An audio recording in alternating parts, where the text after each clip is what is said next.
Video like जरूर कर लीजिए और ऐसे वीडियो लगातार फ्री में पाने के लिए चैनल को तुरंत सब्सक्राइब कर लीजिए और बेल आइकन को जरूर टैप कर लीजिए ताकि आगे भी सारे वीडियो आपको मिलते रहे। यूट्यूब में फॉलो करते हैं तो प्लीज ये वाला फ्री टेलीग्राम चैनल जरूर ज्वाइन कर लीजिएगा। सारे नोटिफिकेशन सारे अपडेट यहीं पे आते हैं, ध्यान रखिए।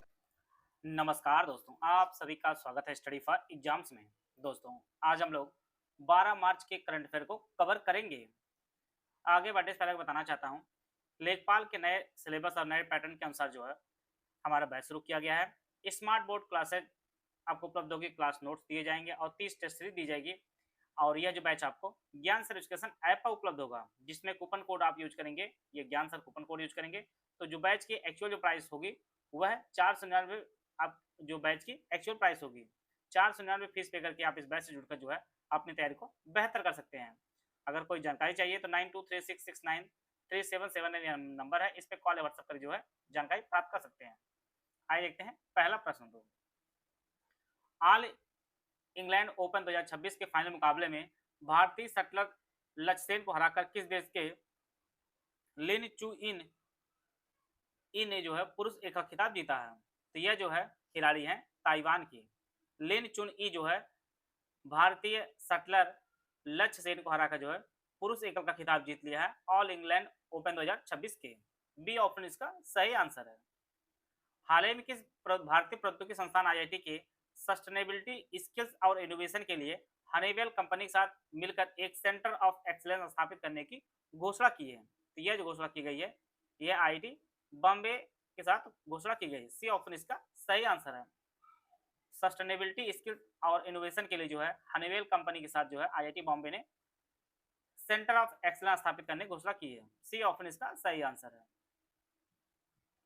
हाल ही में शीर्ष कंपनी संस्थान किस शीर्ष कंपनी संस्था ने देश की जलवायु लचीलापन प्रणाली को मजबूत करने के लिए national climate Stag innovation challenge की शुरुआत की है? तो यह जो शुरुआत की गई है वह राष्ट्रीय कृषि और ग्रामीण विकास नाबार्ड द्वारा इसकी शुरुआत की गई है। आप लोग कमेंट बॉक्स में बताइएगा कि नाबार्ड की स्थापना कब हुई है, इसका उत्तर आप लोग कमेंट बॉक्स में बताइएगा। जलवायु लचीलापन प्रणाली को मजबूत करने के लिए national climate Stag innovation challenge की शुरुआत की गई है नाबार्ड द्वारा। मार्च 2026 में श्रीलंका क्रिकेट बोर्ड ने किस दिग्गज पूर्व क्रिकेटर को अपनी पुरुष राष्ट्रीय क्रिकेट टीम का नया मुख्य कोच नियुक्त किया है? तो यह जो है गैरी कस्टन को जो है नियुक्त किया है। आप जानते हैं कि गैरी कस्टन जो है भारत के भी कोच रहे 2011 में जो विश्व कप जीता था। और यह जो गैरी कस्टन यह दक्षिण अफ्रीका के हैं। बी ऑप्शन इसका सही आंसर है। राष्ट्रीय राजमार्गों के किनारे हरियाली और वृक्षारोपण का वैज्ञानिक आकलन करने के लिए हाल ही में किस संस्था ने अपनी पहली वार्षिक green cover index NHGCI report जारी की है? तो यह जो रिपोर्ट जारी की गई है भारतीय राष्ट्रीय राजमार्ग प्राधिकरण NHAI ने जो है जारी किया है अपनी पहली ग्रीन कवर इंडेक्स रिपोर्ट को। देखते हैं अगला प्रश्न लोग। मार्च 2026 में जारी सीपरी रिपोर्ट 2021 से 25 की अवधि के दौरान हथियारों के आयात के मामले में भारत का विश्व में कौन सा स्थान है? तो हमारा जो है पूरे विश्व में दूसरा स्थान है। हमने बहुत से देशों से जो है हथियार खरीदे हैं और हथियार खरीदने की जो रैंकिंग में हमारा जो है दूसरा स्थान हो गया है। बी ऑप्शन इसका सही आंसर है। वर्ष 2026 में भारत ने निम्नलिखित में से किस देश के साथ खेल संबंधों के ऐतिहासिक 100 वर्ष जो है पूरे किए हैं? तो भारत ने जो है न्यूजीलैंड के साथ जो है खेल संबंधों के लिए ऐतिहासिक 100 वर्ष जो है पूरे कर लिए हैं। इसकी शुरुआत वर्ष 1926 में भारतीय सेना की ऐतिहासिक हॉकी टीम जो है न्यूजीलैंड के दौरों से हुई थी और जो दोनों देशों के बीच शुरुआती बड़े खेल संपर्कों में से एक था। डी ऑप्शन इसका सही आंसर है। आप जानते हैं कि अभी हाल ही में जो है final ICC T20 world cup हुआ भारत और न्यूजीलैंड के मध्य हुआ, जिसमें भारत जो है विजयी भी रहा। 7 से 9 मार्च 2026 के मध्य अंतर्राष्ट्रीय मलेरिया सम्मेलन का सफलतापूर्वक आयोजन भारत के शहर में किया गया है। यह जो आयोजन इसका किया गया है वह नई दिल्ली में इसका आयोजन किया गया है। इसका जो ऑप्शन सी है वो आपका सही आंसर है। अंतर्राष्ट्रीय मलेरिया सम्मेलन जो आयोजन किया गया वह नई दिल्ली में किया गया है। मार्च 2026 में सुप्रीम कोर्ट ने किस ऐतिहासिक मामले में पहली बार व्यवहारिक रूप से निष्क्रिय इच्छा मृत्यु पैसिव इथेनेंसिया की जो है अनुमति प्रदान की है? तो यह जो है हरिशणा मामले में सुप्रीम कोर्ट ने जो है ऐतिहासिक फैसला सुनाया है। बी ऑप्शन इसका सही आंसर है। आप लोग पेपर के माध्यम से भी ये चीजें देख रहे होंगे। विश्व का सबसे महत्वपूर्ण तेल व्यापार मार्ग हार्मुज जलडमरू मुख्य रूप से किन दो जल निकायों को जो है आपस में जोड़ता है? देखिए ऐसे प्रश्न बहुत इंपॉर्टेंट है। आप जानिए इलाहाबाद हाईकोर्ट में लगभग 15 का राउंड आपके करंट अफेयर पूछेंगे। साथ में लेखपाल में भी 5 के आसपास करंट अफेयर 5 करंट अफेयर पूछे जाने हैं और पीसीएससी परीक्षाओं में लगभग 30 के राउंड प्रश्न पूछे जाने हैं।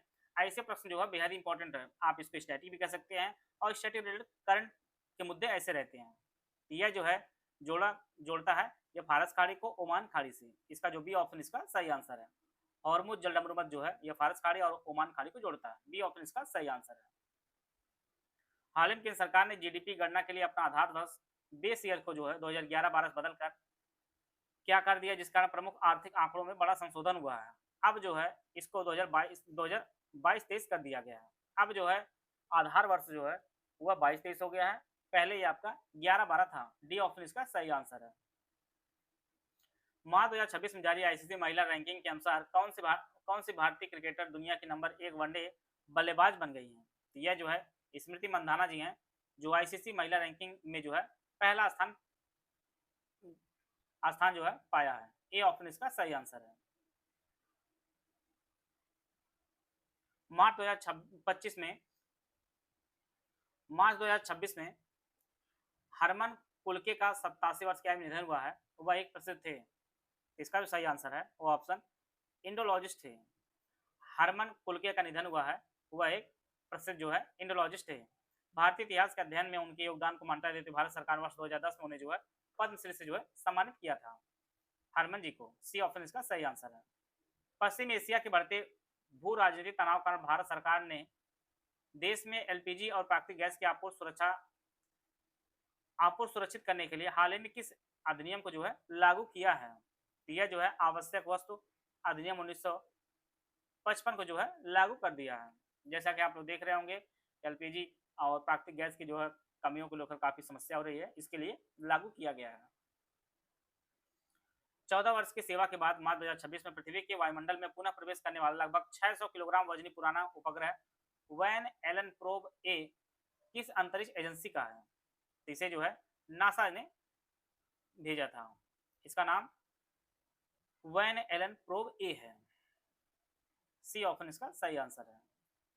10 मार्च 2026 को प्रधानमंत्री नरेंद्र मोदी की अध्यक्षता वाली केंद्रीय कैबिनेट ने किस राज्य में स्थित मदुरई हवाई अड्डे को अंतर्राष्ट्रीय हवाई अड्डे का जो है दर्जा देने की मंजूरी दी है? यह जो है हवाई अड्डा आपके तमिलनाडु में है। मदुरई हवाई अड्डा अब यह अंतर्राष्ट्रीय हवाई अड्डा के नाम से जाना जाएगा। डी ऑप्शन इसका सही आंसर है। हाल ही में किस राज्य की अपनी विशिष्ट खुशबू के लिए विश्व प्रसिद्ध नागौरी पान मेथी को PPVFRA द्वारा पेटेंट पंजीकरण जो है प्रदान किया गया है? आप जानिए नागौरी आपके राजस्थान में है, वहां के जो है नागौरी पान मेथी को जो है पेटेंट मिला है। ए ऑप्शन इसका सही आंसर है। मार्च 2026 में केंद्र सरकार ने अपनी प्रमुख फ्लैगशिप योजना जल जीवन मिशन की समय सीमा को बढ़ाकर कब तक कर दिया है? अब जो है ये दिसंबर 2028 कर दिया गया है। जल जीवन मिशन की सीमा बढ़ाकर जल जीवन मिशन 2.0 का लक्ष्य जो है दिसंबर 2028 तक सभी 19.36 करोड़ ग्रामीण घरों में जो है नल जल कनेक्शन पहुंचाना और हर ग्राम पंचायत को हर घर जल प्रमाणित करना है। सी ऑप्शन इसका सही आंसर है। लोगों को धूम्रपान छोड़ने के प्रति जागरूक करने के लिए प्रतिवर्ष नो स्मोकिंग डे कब मनाया जाता है?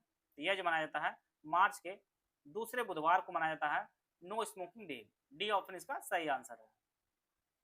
मार्च 2026 में किस पूर्वोत्तर राज्य की विधानसभा ने अपनी स्थानीय भाषा को भारतीय संविधान की 8वीं सूची में शामिल करने के लिए सर्वसम्मत से प्रस्ताव पारित किया है?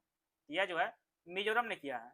बी ऑप्शन इसका सही आंसर है। मिजोरम विधानसभा ने सर्वसम्मत से एक प्रस्ताव पारित कर जो है राज्य की आधिकारिक भाषा मिजो को जो है भारतीय संविधान की 8वीं सूची में जो शामिल करने की मांग की है। बी ऑप्शन इसका सही आंसर है। तो इस प्रकार जो है आज के जो महत्वपूर्ण करंट अफेयर है उनको हम लोग कवर कर लिए हैं। आइए हम पिछले करंट अफेयर का रिवीजन कर लेते हैं। 7 मार्च 2026 को भारतीय सेना की मध्य कमान ने अपना पहला रणनीतिक संचार सम्मेलन उत्तर प्रदेश के किस शहर में आयोजित किया है? यह जो है लखनऊ में किया है।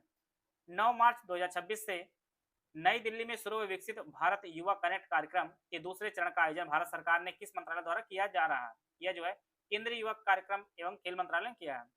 हाल ही में भारतीय वायुसेना का अत्यंत महत्वपूर्ण पश्चिमी कमान का नया general officer of commanding in chief किसे नियुक्त किया है? लेफ्टिनेंट जनरल पुष्पेंद्र पाल सिंह को नियुक्त किया है। 7 मार्च 2026 को प्रधानमंत्री नरेंद्र मोदी राजस्थान के किस बहुप्रतीक्षित ग्रीनफील्ड हवाई अड्डे का शिलान्यास किया? तो कोटा बूंदी हवाई अड्डे का इन्होंने शिलान्यास किया है। हाल ही में किस एशियाई देश ने 16 वर्ष से कम उम्र के बच्चों के लिए सोशल मीडिया के उपयोग पर प्रतिबंध लगाने का आधिकारिक घोषणा की है? यह जो है इंडोनेशिया ने की है। हाल ही में किस प्रमुख गैर वित्तीय कंपनी एनएफ एनबीएफसी के एनएफ ने जो है महिला उद्यमियों को लक्षित वित्तीय सहायता प्रदान करने के लिए स्फूर्ति नामक एक विशेष कार्यक्रम शुरू किया? यह जो है एल&टी फाइनेंस लिमिटेड ने शुरू किया है। हाल ही में किस शीर्ष संस्था ने आयुष्मान भारत डिजिटल मिशन के तहत एनएचसीएक्स हैकाथॉन का सफलतापूर्वक आयोजन किया है? तो राष्ट्रीय स्वास्थ्य प्राधिकरण ने एनएचए ने शुरू किया है।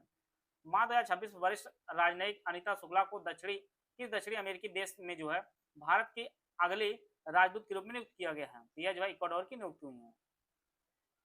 हाल ही में किस राज्य सरकार ने महिलाओं की सुरक्षा और सशक्तिकरण को बढ़ावा देने के लिए स्टैंड विद हर नामक एक विशेष अभियान की शुरुआत की है? तो यह जो है तेलंगाना ने शुरुआत की है। 9 मार्च 2026 को फ्रीडम शील्ड नामक बड़े पैमाने पर संयुक्त सैन्य अभ्यास की शुरुआत मुख्य रूप से किन देशों के बीच हुई है? ये संयुक्त राज्य अमेरिका और दक्षिणी कोरिया के मध्य हुई है।